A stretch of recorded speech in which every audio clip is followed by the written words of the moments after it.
ശാബ്ദങ്ങൾ കർമ്മശ്രേഷ്ഠ പുരസ്കാരം എല്ലാ വർഷവും നടത്തി വരാറുണ്ട്.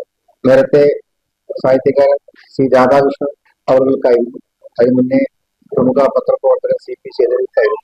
ഈ തവണ ഈ ഒരു കർമ്മശ്രേഷ്ഠ പുരസ്കാരം നൽകപ്പെടുന്നത് വിദ്യാഭ്യാസ പ്രവർത്തകനും ചെന്നൈ ആസ്ഥാനമായി പ്രവർത്തിക്കുന്ന ഒരു IT കമ്പനിയുടെ ചെയർമാൻ, MESന്റെ മുൻ ഭാരവാഹി, കുറ്റിപ്പുറം MES അത് നിർമ്മിക്കുന്നതിൽ സജീവ പങ്കുവഹിച്ച, ചെന്നൈക്ക് തമിഴ്നാട്ടിൽ ഒരുപാട് സ്കൂളുകൾ സ്ഥാപിച്ച, കോളേജുകൾ സ്ഥാപിച്ചിട്ടുള്ള, കോഴിക്കോട് സ്വദേശിയായിട്ടുള്ള TP ഇമ്പിച്ചമ്പതിനാണ് ഈ ഒരു അവാർഡ് ഈ വർഷം നൽകപ്പെടുന്നത്. ഞങ്ങൾ പിതാവ് സയ്യിദ് മുഹമ്മദ് ഷിഹാബുമായി അഭേദ്യമായ ബന്ധവും അവരെ നേരത്തെ കളിക്കൂട്ടുകാരും ഒക്കെ ആയിരുന്നു.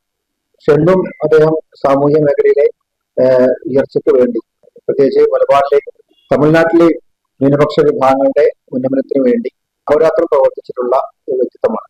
അതായത് ഈ ന്യൂ കോളേജിന്റെ ഡയറക്ടറാണ്. അതുപോലെ ചെന്നൈയിലെ വിവിധ വിദ്യാഭ്യാസ സ്ഥാപനങ്ങളുടെ മേധാവിയാണ്. അങ്ങനെ എല്ലാ അർത്ഥത്തിലും ഒരു വലിയ സ്വാധീനം ചെലുത്തിയിട്ടുള്ള ഒരു വളരെ ആത്മാർത്ഥമായി ഒരു സമൂഹം തീർത്തും ഉയരണം എന്നുള്ള ഒരു ഉദ്ദേശത്തോടു കൂടി പ്രവർത്തിക്കുന്ന വ്യക്തിത്വമാണ്. അപ്പൊ അദ്ദേഹത്തിന് ആണ് ഇവിടെ അവാർഡ് നൽകപ്പെടുന്നത്. അദ്ദേഹത്തിന്റെ ഇന്ത്യയിലെ പ്രമുഖ ഇലക്ട്രോണിക് മാനുഫാക്ചറിംഗ് സർവീസ് കമ്പനിയായ ആവലോൺ ടെക്നോളജി പ്രൈവറ്റ് ലിമിറ്റഡിന്റെ ചെയർമാൻ കൂടിയാണ്. US-ലെ CNR കോർപ്പറേഷൻ എന്നിവര് തുടങ്ങിയിട്ടുള്ള ഒരുപാട് സ്ഥാപനങ്ങൾ അദ്ദേഹം നടത്തുന്നുണ്ട്. അപ്പോ ഒരു അദ്ദേഹത്തിന്റെ സർവീസ് മേഖല കണക്കെടുത്തുകൊണ്ട് പല രീതിയിലും ആദ്യത്തെ self finance engineering college Kuttippuram engineering കോളേജിന്റെ സ്ഥാപനത്തിൽ മുഖ്യ പങ്ക് വഹിച്ചിട്ടുണ്ട്. MESന്റെ അഖിലേന്ത്യാ സെക്രട്ടറി ജനറൽ, ചെന്നൈ MES സ്ഥാപക സെക്രട്ടറി ജനറൽ, വിവിധ വിദ്യാഭ്യാസ സ്ഥാപനങ്ങൾ നടത്തുന്ന മുസ്ലിം education association of south India Miass Chennai, ഇതിന്റെ ഒക്കെ ഭാരവാഹിയാണ്.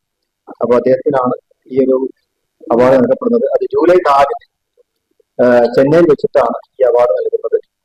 അവിടെ ബഹുമാനപ്പെട്ട ജൂൺ 4-ന്, ജൂലൈ അല്ല ജൂൺ 4-ന് ചെന്നൈയിൽ വെച്ച് നടക്കുന്ന പരിപാടിയിൽ സയ്യിദ് സാദിഖലി ശിഹാബ് PK കുഞ്ഞാലിക്കുട്ടി സാഹിബ്, അതുപോലെ മുസ്ലിം ലീഗിന്റെ ദേശീയ പ്രസിഡന്റ് ഖാദർ മൊയ്തീന്, അതുപോലെ അവിടുത്തെ MLA മാരും മറ്റ് പ്രമുഖ വ്യക്തികളൊക്കെ പങ്കെടുക്കുന്ന പരിപാടിയിലാണ് ഈ അവാർഡ് നൽകപ്പെടുന്നത്.